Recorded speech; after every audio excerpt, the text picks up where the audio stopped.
Hello students, तो चलिए हम लोग आज स्टार्ट करते हैं सेट्स, जो कि क्लास 11th का फर्स्ट चैप्टर है। ठीक, तो आज हम लोग क्लास 11th और 12th की मैथमेटिक्स से स्टार्ट करते हैं। डेली मैं इसका एक वीडियो अपलोड करूँगा। तो सेट्स जो है इसका बहुत ही ज़्यादा यूज है। ठीक, क्लास 11th के मैथ्स में या 12th के मैथ्स में आपको सेट्स का यूज है।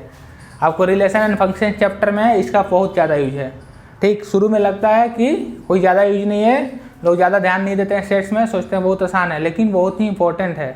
इसका यूज हर जगह आता है। आपको कंपटीशन के एग्जाम में भी वेन आरेख यानी वेन डायग्राम से क्वेश्चन जो आते हैं तो ये सेट से ही रिलेटेड है। सेट्स में ही पढ़ना आपको वेन डायग्राम। ठीक, तो इसको स्टार्ट करते हैं आज, और इसका सारा क्वेश्चन मैं NCERT और दूसरे बुक RD शर्मा के बुक से भी मैं कुछ क्वेश्चन आपको कराऊंगा। ठीक, तो स्टार्ट करते हैं। तो पहला है सेट्स। इसको हिंदी में हम लोग बोलते हैं समुच्चय। सेट्स को हिंदी में क्या बोलते हैं? समुच्चय। ठीक, तो इसका डिफिनीशन सेट्स मतलब ऐसे ही पता चल रहा है सेट्स होता क्या है। सेट्स मतलब समुच्चय यानी किसी चीज़ का कलेक्शन। ठीक, बोलते हैं ना सेट, किसी चीज़ का सेट। जैसे मान लीजिए हमने नंबर लिखा है 1 2 3 4 5, ये 1 2 3 4 5, ये क्या है? एक सेट है, कलेक्शन है 5 नंबरों का। ठीक, तो इसका डिफिनीशन है a set is the mathematical model for a collection of different things. बोल रहा है set is the mathematical model, यानी कोई मैथमेटिकल मॉडल है जो अलग अलग चीज़ का कलेक्शन है। उसमें क्या क्या हो सकता है? सेट में नंबर भी हो सकता है, सिंबल भी हो सकता है, पॉइंट्स भी हो सकते हैं, स्पेस भी। स्पेस में जितने पॉइंट हैं, पॉइंट्स का भी हम लोग ले सकते हैं सेट्स। तो सेट्स मतलब इसका कलेक्शन से रिलेशन है। ठीक, किसी भी चीज़ का कलेक्शन, पॉइंट्स का कलेक्शन, किसी स्पेस में नंबर का कलेक्शन, ठीक, सिंबल का कलेक्शन, नाम का कलेक्शन, बुक्स का कलेक्शन। जैसे बुक्स हैं हमारे पास डिफरेंट, साइंस है, मैथ है, संस्कृत है, हिंदी है, इंग्लिश है, सभी बुक्स का कलेक्शन। ठीक, तो जैसे इसमें पहला एग्जांपल, जैसे सेट्स ए है, तो सेट्स में कुछ बातें ध्यान रखनी होती है। ठीक, जैसे sets are usually denoted by capital letter. तो सेट्स जो है हमेशा कैपिटल लेटर से डिनोट करेंगे। जैसे यहाँ पर ए है तो इसको ऐसे नहीं लिखेंगे, स्मॉल ए नहीं लिखेंगे, ये गलत हो जाएगा। सेट्स अगर नाम है सेट्स का तो उसको हम लोग कैपिटल ए से लिखेंगे। यहाँ बी है तो इसको स्मॉल बी नहीं लिखेंगे, ऐसे स्मॉल बी नहीं लिखेंगे, स्मॉल बी लिखेंगे तो ये गलत हो जाएगा। ठीक, तो सेट्स को हमेशा हम लोग कैपिटल लेटर से यानी अल्फ़ाबेट के कैपिटल लेटर से, यहाँ सी है तो स्मॉल सी नहीं कैपिटल सी लिखेंगे। ठीक, तो पहला जो है ये 1 2 3 4 5, ये क्या है? फर्स्ट 5 नेचुरल नंबर का कलेक्शन है। 1 से स्टार्ट होता है नेचुरल नंबर, तो फर्स्ट 5 नेचुरल नंबर का। ये बी है जो राम रहीम रमेश रोहन, ये नाम का कलेक्शन है। किसी क्लास में स्टूडेंट्स के नाम जो R से स्टार्ट हो रहे हैं, तो सभी स्टूडेंट्स के R से नाम का जो कलेक्शन है, राम रहीम रमेश रोहन, इनका ये कलेक्शन है। ठीक, अब सी है तो सी में आपको समझ लीजिए इंटीजर, निगेटिव इंटीजर का कलेक्शन है। -1 -2 -3 -4 -5, फर्स्ट 5 निगेटिव ये हो जाएगा इंटीजर। फर्स्ट 5 निगेटिव इंटीजर -1 -2 -3 -4 -5 हो जाएगा। ठीक, और इसके अंदर जो होते हैं जैसे सेट्स है, नाम है इसका, तो ये कैपिटल ABCD का कैपिटल लेटर यूज करेंगे। और इसके अंदर जो एलिमेंट्स हैं ये, तो इनको हम लोग एलिमेंट बोलते हैं या मेंबर बोलते हैं या ऑब्जेक्ट्स बोलते हैं। तो वहीं लिखा हुआ है यहाँ पर, इस पर लिखा नहीं है लेकिन आप ध्यान रखें, हाँ यहाँ लिखा है। ये सब जितने हैं सबको हम लोग एलिमेंट या मेंबर बोलते हैं। ठीक, एलिमेंट या मेंबर बोलते हैं। अब जैसे मान लीजिए कोई एक ए मेंबर है किसी भी का, जैसे यहाँ लिखा है if A is the element of set B then we say A belongs to be और ए बिलोंग्स टू बी। ये समझा रहे हैं क्या लिखा है? तो बोला कि कोई ए, छोटा वाला ए जो है किसी सेट बी का एलिमेंट है, तो हम लोग उसको बोलते हैं ए बिलोंग्स टू बी, यानी ए बी का सदस्य है। या उसको ऐसे भी लिखते हैं ए सदस्य बी, ये मेंबर ए बिलोंग्स टू को दिखाता है, जिसको बोलते हैं एप्सिलॉन। ये साइन को क्या बोलते हैं? एप्सिलॉन। ठीक, ग्रीक लेटर है एप्सिलॉन। तो जैसे मान लीजिए यहाँ पर 3 है, तो 3 सदस्य है ना ए का, 3 एलिमेंट है ए का, तो लिखेंगे 3 बिलोंग्स टू ए, और इसको सिंपली बोलेंगे 3 बिलोंग्स टू ए, ऐसे। ठीक, तो वही लिखा हुआ है कि अगर कोई ए जो है छोटा वाला है किसी सेट बी का एलिमेंट है तो हम उसको ए बिलोंग्स टू बी लिखेंगे सिंपली, या सिंपल। जैसे मान लीजिए एग्जाम्पल से आपको समझा दिए, इसे 3 सदस्य है ए का, तो कैसे लिखेंगे? 3 बिलोंग्स टू ए, या सिंपली 3 बिलोंग्स टू ए। ये एप्सिलॉन साइन है, इसको बोलते हैं एप्सिलॉन, ये ग्रीक लेटर है एप्सिलॉन। ठीक, तो आपको ये बहुत सिंपल है, ये बस याद रखना होता है, क्योंकि चैप्टर में जब क्वेश्चन करेंगे तो ऐसे ऐसे आपको क्वेश्चन होगा। कहीं दिया रहेगा 3 बिलोंग्स टू ए, ये काट देंगे तो 3 नॉट बिलोंग्स टू ए। ठीक, तो ये आपको ध्यान रखना हो, छोटी छोटी बातें। अब एन कहीं लिखा रहेगा, ठीक है, सेट्स में एन कहीं लिखा रहेगा तो ये एन से क्या होता है, नेचुरल नंबर। एन से क्या होता है, नेचुरल नंबर, यानी प्रकृत संख्या। तो आपको हो जाएगा एन कहीं लिखा है तो the set of all natural number. Natural number मतलब 1 से स्टार्ट होता है, 1 2 3 4 5, तो ये set of all natural number आ गया। जेड लिखा है तो जेड मतलब इंटीजर, तो set of all integer. Integers मतलब -1 -2 -3 1 2 3 0, ये सब क्या है, इंटीजर हैं। अब क्यू लिखा है तो क्यू मतलब रेशनल नंबर, परिमेय संख्या। ठीक, तो the set of all rational number वो क्यू होता है। ठीक, इसको रिप्रेजेंट करते हैं। अगर कहीं क्यू लिखा हुआ है, जैसे लिखा रहेगा ऐसे ए बिलोंग्स टू क्यू, यानी ये जो ए मेंबर है रेशनल नंबर है। ठीक है, तो 3 बिलोंग्स टू भी क्या हो जाएगा, क्यू, क्योंकि 3 रेशनल नंबर है, 3 भी रेशनल नंबर है, तो हम लोग लिख सकते हैं 3 बिलोंग्स टू क्यू। ठीक, तो ये हो गया। उसके बाद आपको हो जाएगा ये आर, आर से तो रियल होता है, तो आर जो होगा set of real number.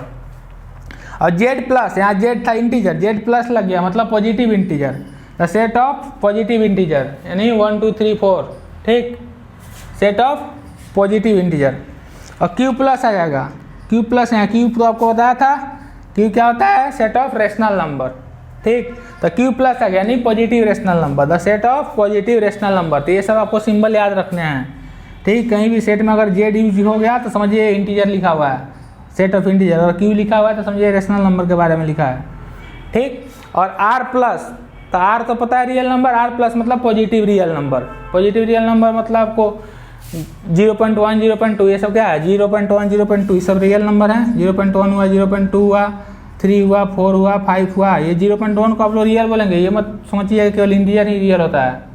Point वाला 0.5 0.6 ये सभी क्या होता है, रियल होता है। 3 4 5 सब ये पॉजिटिव रियल नंबर हो गए।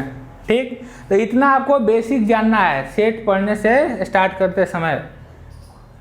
फिर से एक बार बता दे रहा हूँ, ये आपको कोई भी सेट है उसको कैपिटल लेटर में दिखाते हैं, यहाँ capital A, capital B, capital C. ठीक, उसके अंदर जो भी ये होते हैं इनको एलिमेंट या मेंबर बोलते हैं। ये सब इसके एलिमेंट हैं। ये 1 2 3 4 5 सब ए के एलिमेंट है, ए के सदस्य हैं, मेंबर। ठीक, ये हो गया। और ये आपको याद रखना है, एन मतलब नेचुरल नंबर का सेट, जेड मतलब इंटीजर का, क्यू मतलब रेशनल नंबर का, आर मतलब रियल नंबर का। ये सब आपको याद रखना है, ये बेसिक चीज़ हो गई, इतना आपको जानना है। अब हम लोग देखेंगे सेट को रिप्रेजेंट कैसे करते हैं। तो सेट को रिप्रेजेंट करने की 2 मेथड है, वो आपको मैं यही बता रहा हूँ। तो इतना आपको लिखना है, इतना आपको माइंड में रखना है। अब है क्वेश्चन, इस पर भी आते हैं कैसे सेट को रिप्रेजेंट करते हैं। तो सेट को रिप्रेजेंट करने के 2 मेथड हैं, वो आपको बता रहा हूँ अभी।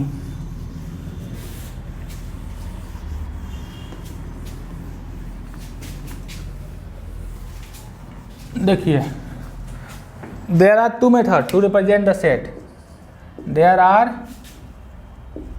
2 methods to represent the set. There are 2 methods to represent the sets. ठीक, तो कौन कौन से मेथड है। पहला है रोस्टर फॉर्म, रोस्टर फॉर्म, या इसी को टेबुलर फॉर्म बोलते हैं और इसी को टेबुलर फॉर्म बोलते हैं। ठीक है, रोस्टर फॉर्म या टेबुलर फॉर्म। दूसरा होता है set builder form, set builder form. ठीक है, तो ये बहुत ही इंपॉर्टेंट है, roster form and set builder form. ठीक है, तो रोस्टर फॉर्म इसको टेबुलर फॉर्म भी बोलते हैं। तो ये सेट रिप्रेजेंट करने का, जैसे हमने अभी सेट रिप्रेजेंट लिखा था, ए सेट लिखा था, कैसे लिखा था, 1 2 3 4 5। तो ये आपका सेट लिखा था मैंने, ये होता है मिडिल ब्रैकेट। ठीक है, सेट को हमेशा मिडिल ब्रैकेट के अंदर रखते हैं, ये भी आपको ध्यान रखना है।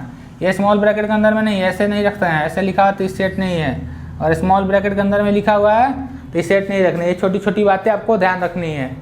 अगर स्मॉल ब्रैकेट के अंदर लिखा है तो सेट नहीं है, सेट को हमेशा मिडिल ब्रैकेट के अंदर में लिखते हैं। ठीक, सेट के जितने एलिमेंट हैं उसको मिडिल ब्रैकेट के अंदर में। ठीक, तो जैसे ये सेट है तो ये 1 2 3 4 5 एक टेबल के फॉर्म में लिखा है, टेबुलर फॉर्म में। तो ये टेबुलर फॉर्म होता है। टेबुलर फॉर्म को सिंपली हम लोग मिडिल ब्रैकेट के अंदर में उसके सारे एलिमेंट को लिखते हैं, ठीक। और एक होता है ये टेबुलर फॉर्म को ही रोस्टर फॉर्म बोलते हैं, रोस्टर फॉर्म और टेबुलर फॉर्म, इसका दो नाम है, रोस्टर फॉर्म और टेबुलर फॉर्म। इसका होता है दूसरा सेट बिल्डर फॉर्म। तो सेट बिल्डर फॉर्म में इसी को हम लोग कैसे लिखेंगे, देखिए तो ये आता है, लिख दिया रहेगा आपको क्वेश्चन एग्जाम में, टेबुलर फॉर्म में बोलेगा right the set given set in set builder form, या सेट बिल्डर फॉर्म दिया रहेगा, बोलेगा ऐसा दिया रहेगा, बोलेगा रोस्टर फॉर्म में लिखिए। तो पहले रोस्टर फॉर्म जान लीजिए क्या होता है। तो रोस्टर फॉर्म होता है किसी भी सेट को, उसके एलिमेंट्स को मिडिल ब्रैकेट में उसके यानी उसके जो वैल्यू होते हैं वैल्यू के साथ लिखेंगे। जैसे हम अभी यहाँ इसको ऐसे लिख सकते हैं, ए है तो इसको हम लोग ऐसे लिख सकते हैं, इसको ये तो टेबुलर फॉर्म में लिखा हुआ ऑलरेडी, इसको हम लोग सेट बिल्डर फॉर्म में कैसे लिखेंगे, तो लिख देंगे इसको ऐसे, ये सारे एलिमेंट है तो ऐसे लिखेंगे x such that x is x are, ऐसे एक्स आर बहुत सारे हैं ना, 5 है, x are first 5 natural number, first 5 natural numbers. तो ये हो गया, देखिए अब यहीं से आपको समझ में आ जाएगा सेट बिल्डर क्या होता है और रोस्टर क्या होता है। तो ये आपका ए है, ए 1 2 3 4 5 है, तो ये तो 1 2 3 4 5 वैल्यू लिखी हुई है। और इसी को हम लोग दूसरे तरीके से बोल सकते हैं, इसको ऐसे पढ़ते हैं एक्स सच दैट, ये सच दैट का साइन है जो 2 डॉट है ना, x such that x are first 5 natural number. तो ये सभी को हम एक्स बोल रहे हैं, ठीक है, सारे जो एलिमेंट है इसको सबको हम लोग एक्स बोल रहे हैं। तो ये एक्स क्या है, फर्स्ट 5 नेचुरल नंबर हैं। तो वहीं हम लोग इसको ऐसे लिख दिए सेट बिल्डर फॉर्म में, यानी अपने से बना के लिख सकते हैं, ठीक। अपने से कैसे बना के इसको कैसे रिप्रेजेंट करेंगे, लैंग्वेज में, लैंग्वेज फॉर्म में। तो लैंग्वेज फॉर्म में जो बना के लिखते हैं उसी को बोलते हैं सेट बिल्डर फॉर्म, यानी बिल्ड करो, बनाओ। बिल्ड मतलब क्या था, बनाओ। तो इसको बनाते हैं, ठीक। और आपको दिखा रहे एग्जाम्पल। तो कहने का मतलब ये है कि सेट, ये रोस्टर फॉर्म जो होता है ये टेबुलर फॉर्म होता है, किसी भी सेट को टेबल के रूप में लिखना, यानी नंबर न्यूमेरिकल वैल्यू के रूप में लिखना, ठीक, टेबल में यानी ब्रैकेट में, मिडिल ब्रैकेट में। और इसको भी मिडिल ब्रैकेट में लिखते हैं, सेट बिल्डर को भी, लेकिन इसको लैंग्वेज में लिखते हैं, ठीक, इंग्लिश लैंग्वेज में, या इसको साइन सिंबल के थ्रू। जैसे अभी एक क्वेश्चन आपको और दिखाएंगे कैसे लिखेंगे। पहले इसको, पहले सेट रोस्टर को अच्छे से समझ लीजिए, रोस्टर को एक बार और अच्छे से बता रहा हूँ, उसके बाद सेट बिल्डर। तो पहला है रोस्टर फॉर्म, रोस्टर फॉर्म, इसको या टेबुलर फॉर्म भी बोलते हैं, ठीक है, टेबुलर फॉर्म, ठीक। तो रोस्टर फॉर्म या टेबुलर फॉर्म को हम लोग सारे एलिमेंट को क्या लिखते हैं, ऑल एलिमेंट्स, जो इसको होते हैं all elements are written in middle bracket, middle bracket, middle bracket. और इसके बाद सभी एलिमेंट को मिडिल ब्रैकेट में लिखते हैं, ये तो सेट बिल्डर में भी लिखते हैं, रोस्टर में भी लिखते हैं। उसके बाद सभी एलिमेंट को टेबल के फॉर्म में, यानी न्यूमेरिकल वैल्यू के फॉर्म में, ऑल एलिमेंट्स, ये समझने के लिए लिखा रहा हूँ, ठीक है, all elements are written in tabular form with use of numerical values, numerical values। जैसे हमने इसको लिखा था 1 2 3 4 5 को, तो उसको हम लोग लिख सकते हैं set of first 5 natural number, ऐसे लिखा रहेगा। लेकिन हम लोग उसको 1 2 3 4 5 न्यूमेरिकल यूज करके लिख रहे थे ना।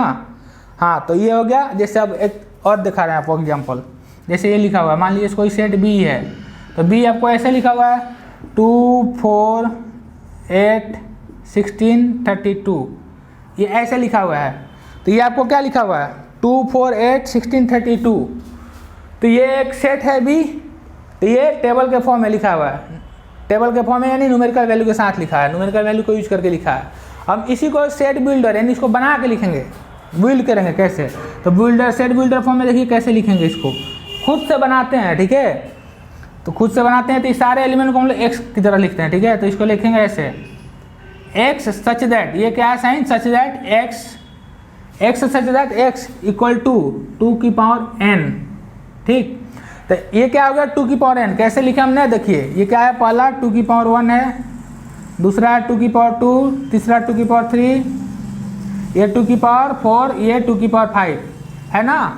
तो इसमें पैटर्न है, पैटर्न दिख रहा है, तो उस पैटर्न को पकड़ना होता है सेट बिल्डर में लिखने के लिए। जैसे उसमें था 1 2 3 4 5 था, ये था, तो इसमें पैटर्न हमने कुछ दिख नहीं रहा था, तो दिख रहा था कि 5 नेचुरल नंबर लिखा है, पहला 5, फर्स्ट 5 नेचुरल नंबर लिखा है, तो सीधा लिख दिया फर्स्ट 5 नेचुरल नंबर।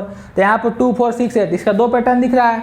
एक तो दिख रहा है कि ये सब 2 से डिविजिबल है, यानी सभी इवन नंबर है। लेकिन सटीक पैटर्न क्या है, सटीक पैटर्न है इसका, ये 2 की पावर 1 है, ये 2 की पावर 2 है, ये 2 की पावर 3 है, ये 2 की पावर 4 है, ये 2 की पावर 5 है, ये सबसे अच्छा पैटर्न है। तो हमने सीधे लिख दिया, ये सारे x है, सबको x मान लिया, तो x क्या है 2 की पावर n के फॉर्म में है।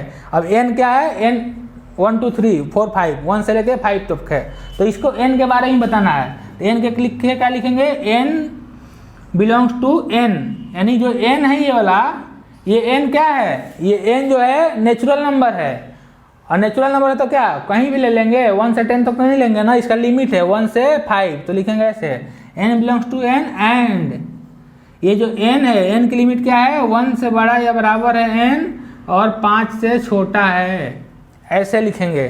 तो इसका सेट बिल्डर फॉर्म क्या हुआ, ये था रोस्टर फॉर्म, टेबुलर फॉर्म में लिखा था, सेट बिल्डर फॉर्म इसका ये हुआ। कैसे, तो ये सारे x हैं, तो हम कैसे लिखेंगे, x such that x equal to 2 to the power n।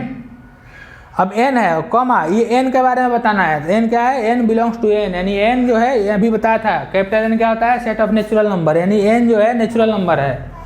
अब ये n की लिमिट क्या है, ये n मतलब क्या है, ये पावर जो है, पावर सब है ना 1 2 3 4, n की लिमिट क्या है, तो 1 से लेके 5 तक है, तो n 1 से बड़ा या बराबर है, 5 से छोटा है या उसके बराबर है, तो 1 से 5 तक हो गया n। अगर यहाँ 4 ही तक रहता तो हम इसको ऐसे लिख सकते थे, 5 से छोटा, 5 से छोटा मतलब 4 तक, लेकिन यहाँ इक्वल लगाएंगे, यानी 1 भी लेना है 5 भी लेना है। तो ये आपका कौन फॉर्म है, रोस्टर फॉर्म, ये टेबुलर फॉर्म। ये कौन सा फॉर्म है, ये हो गया आपका सेट बिल्डर फॉर्म, यानी हम इसी को बना करके ऐसे लिख दिए, सेट बिल्डर, यानी सेट को हम लोग अपने से बना करके लिख दिए, ठीक। तो ये सेट बिल्डर फॉर्म हुआ। तो ये बहुत ही इंपॉर्टेंट कंसेप्ट है, 2 ही कंसेप्ट इसमें मेन जानना है, roster form and set builder form. इसी पर आपका पूरा एक्सरसाइज है फर्स्ट वाला, ठीक है। तो फर्स्ट वाला एक्सरसाइज का क्वेश्चन कराऊंगा।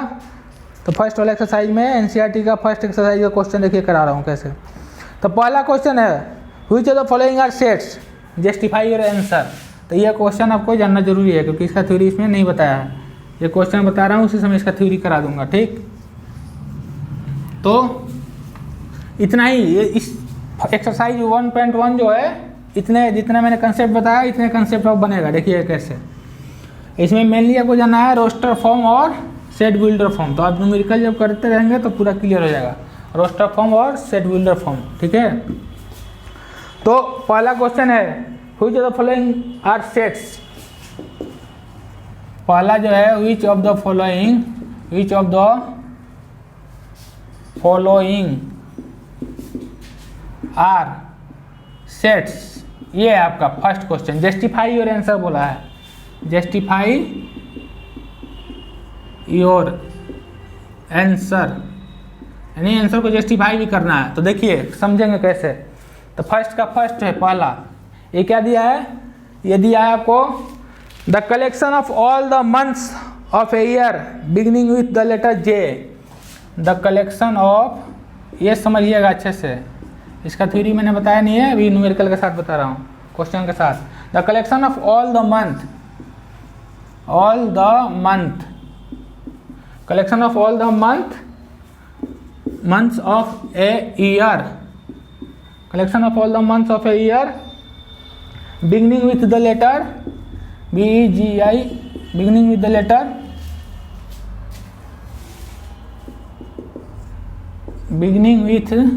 letter J, with the letter J। बोला है ये, देखिए समझिए, बोला है which of the following are sets, justify your answer, यानी कौन सा सेट है इसमें बताना है। ऐसे कुछ भी बोल देंगे तो सेट नहीं हो जाएगा, ठीक। तो उसके लिए भी एक रूल होता है कि कौन से डाटा सेट्स होंगे, कौन से डाटा सेट्स नहीं होंगे। तो जैसे पहला दिया data, the collection of all the months of a year beginning with letter J. तो कोई भी मंथ है किसी ईयर का और उसका लेटर जे है तो उसका मान लीजिए सेट हम ए ले रहे हैं कैपिटल। तो कौन कौन से इसमें सेट्स में एलिमेंट होंगे इसके, तो collection of all the months of a year, किसी ईयर का सभी मंथ का कलेक्शन, और वो मंथ जो जे से स्टार्ट हो रहा था, जे से कौन सा स्टार्ट होता है, जनवरी, जनवरी के बाद फरवरी नहीं होगा, मार्च अप्रैल मई जून, जनवरी के बाद जून के बाद जुलाई के बाद अगस्त सितंबर अक्टूबर नवंबर दिसंबर, कोई नहीं, 3 ही जो मंथ हैं वो जे से स्टार्ट हो रहे हैं। ये सेट सबको ये है, ये इतना लिखा लंबा चौड़ा मतलब ये लिखा हुआ है, ठीक। Collection of all the months of a year beginning with letter J, तो सभी मंथ जो जे से स्टार्ट हो रहे हैं, तो जे से स्टार्ट होने वाले जनवरी जून जुलाई, और कोई है जनवरी फरवरी मार्च अप्रैल मई जून जुलाई अगस्त सितंबर अक्टूबर नवंबर दिसंबर, नहीं 3 ही है, ठीक। तो आपका ये 3 है। तो अब बोल रहा है कि क्या ये सेट है, यही पूछा which of the following are sets, तो ये सेट है। तो सेट कैसे पहचानेंगे, इसका एक टेक्निक है, तरीका है कैसे सेट्स होगा। तो सेट्स इसको तभी बोलेंगे जब सबकी नज़रों में ये सही होगा, सबकी नज़रों में ये सेट्स होगा। अब अमेरिका का भी आदमी होगा, ये इंग्लैंड का भी आदमी होगा, वो क्या बोलेगा कि हाँ, वो भी तो ही बोलेगा कि हाँ जे से स्टार्ट होने वाले 3 ही मंथ है। ऐसा थोड़े है कि इंग्लैंड का आदमी बोलेगा नहीं जे से स्टार्ट होने वाले 4 मंथ है। वर्ल्ड में कहीं भी चले जाइए तो जे से स्टार्ट होने वाले मंथ कौन से हैं, यही 3 है, जनवरी जून जुलाई। यही टेक्निक है। टेक्निक क्या है कि सेट्स उसको बोलेंगे जो सभी के लिए वैलिड हो, अमेरिका का आदमी हो, इंग्लैंड का आदमी हो, इंडिया का आदमी हो, नेपाल का हो, भूटान का हो, बांग्लादेश का हो, कहीं का भी आदमी हो, सबके लिए वो वैलिड है। तो अभी हम बोलेंगे कि ये सेट्स है, ठीक। तो ये सेट्स होगा क्यों, क्योंकि कहीं का भी आदमी वर्ल्ड में किसी आदमी से पूछिएगा कि जे से स्टार्ट होने वाले मंथ का नाम बताइए तो यही 3 मंथ बताएगा, एक्स्ट्रा नहीं बताएगा। 5 मंथ, अच्छा 6 मंथ नहीं हो जाएगा, यही जनवरी जून और जुलाई ही बताएगा। तो इसलिए ये सेट्स है। तो लिखेंगे yes it is a set, ठीक। तो इसका जस्टिफिकेशन क्या है, it is true for all the person, it is a valid data, ये वैलिड डाटा है। ऐसा नहीं कि कोई आदमी बोलेगा नहीं एक 4 और मंथ है, तो ये वैलिड डाटा है, इसका जस्टिफिकेशन है। दूसरा समझिए तो और क्लियर होगा। बोल रहा है the collection of 10 most talented writers in India, the collection of 10 most talented writers, 10 most talented writers of India, यानी इंडिया का 10 मोस्ट टैलेंटेड राइटर। तो बोला है the collection of 10 most talented writers of India, यानी भारत के 10 सबसे ज़्यादा talented writer, इनका कलेक्शन। तो मान लीजिए उनका कलेक्शन कुछ होगा बी, तो 10 टैलेंटेड राइटर, बहुत सारे राइटर आजकल हैं, कोई भी है, शशि थरूर भी है, सब बुक लिखते हैं, अरुंधति रॉय है, कौन कौन है, झुम्पा लाहिड़ी, कौन कौन नाम है, झुम्पा लाहिड़ी, अरुंधति रॉय, शशि थरूर, और कौन कौन, नरेंद्र मोदी जी भी एक किताब लिखे हैं एग्जाम वॉरियर। तो बहुत सारे राइटर हैं इंडिया में। तो बोला कि the collection of 10 most talented, सबसे ज़्यादा टैलेंटेड। तो मान लीजिए कोई भी नाम लिख दिए, 10 XYZ कुछ भी राइटर का नाम, 10 PQR कुछ भी 10 लिख लिया, ठीक। तो 10 मोस्ट टैलेंटेड बोला है, यहीं से गड़बड़ हो जा रहा है। कैसे गड़बड़ हो रहा है, 10 मोस्ट टैलेंटेड, तो 10 मोस्ट टैलेंटेड कौन तय करेगा, कोई है। अब अमेरिका का आदमी से पूछेगा कि भारत का आदमी का बताइए, तो 10 को भारत में टैलेंटेड राइटर तो कुछ तो और बताएगा। अब पाकिस्तान का आदमी को बोलिएगा तो वो कुछ और बताएगा कि नहीं ये है। यहाँ के आदमी से पूछिएगा तो बोलेगा नहीं एक्स कैसे टैलेंटेड है, एक्स तो नहीं टैलेंटेड है। तो ये डिफरेंट व्यू हो जाएगा इस पर सबका, ये सबके लिए सही नहीं होगा। यानी 10 मोस्ट टैलेंटेड पूछिएगा अपने घर ही में तो कोई कुछ और बताएगा, कोई कुछ और बताएगा। अपने गांव में ही पूछिएगा कि 10 मोस्ट टैलेंटेड राइटर बताओ, तो कोई बोलेगा नहीं एक्स नहीं है वाई है, कोई बोलेगा नहीं वाई कैसे जेड होगा मोस्ट टैलेंटेड। तो ऐसे ये सबके लिए सही नहीं है। लेकिन गांव में भी अगर पूछिएगा कि 10 को 12 महीना में जे से स्टार्ट होने वाला महीना का नाम बताओ तो बता देगा जनवरी जून जुलाई। किसी से पूछिएगा गाँव में तो ही बताएगा, फरवरी को नहीं बता देगा क्योंकि फरवरी 1 से चालू होता है। तो जो सबके लिए वैलिड हो, जो सबके लिए ट्रू हो, वो क्या होता है सेट्स में आएगा। तो ये कलेक्शन ऑफ 10 मोस्ट टैलेंटेड ये सबके लिए सही नहीं होगा। कोई कुछ और 10 लोगों का नाम बताया, कोई कुछ और 10 लोगों का। अमेरिका का आदमी बोलेगा नहीं इंडिया में यही है टैलेंटेड, यूरोप वाला बोले, ऑस्ट्रेलिया वाला बोलेगा नहीं अमेरिका वाला गलत बताया, हम बता रहे हैं अपने मन से। तो सबके लिए अलग अलग व्यूज है ना, तो ये सही नहीं है, तो ये सेट नहीं होगा। तो ये होगा no, it is not a set, it is not a set. ये इसमें इसको सेट नहीं बोलेंगे, ठीक है। अब तीसरा क्वेश्चन है, तीसरा क्वेश्चन समझिए। ये हो गया 10 मोस्ट टैलेंटेड वाला। उसके बाद थर्ड क्वेश्चन, इसमें यही ट्रिक है, मोस्ट टैलेंटेड या मोस्ट कुछ भी, यानी जो सबके लिए सही होगा वही सेट्स वैलिड होगा। अब तीसरा बोला a team of 11 best cricket batsman of world. तो ये बोलेगा a team of 11 best, a team of 11 best cricket batsman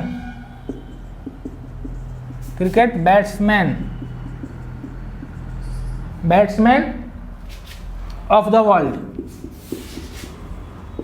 देखिए यहाँ भी क्या है, यहाँ बोल रहा है कि a team of 11 best cricket batsman of the world, यानी कोई सेट है दिया हुआ है, मान लीजिए सी है, बोल रहा है कि 11 बेस्ट प्लेयर जो बैट्समैन हो, 11 बेस्ट क्रिकेट बैट्समैन, उसका कलेक्शन है। तो ये क्या सेट है?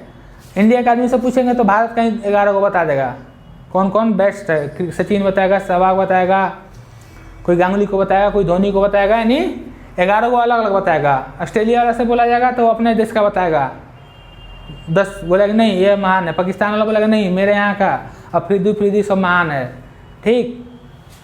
तो ये सबके लिए वैलिड नहीं है,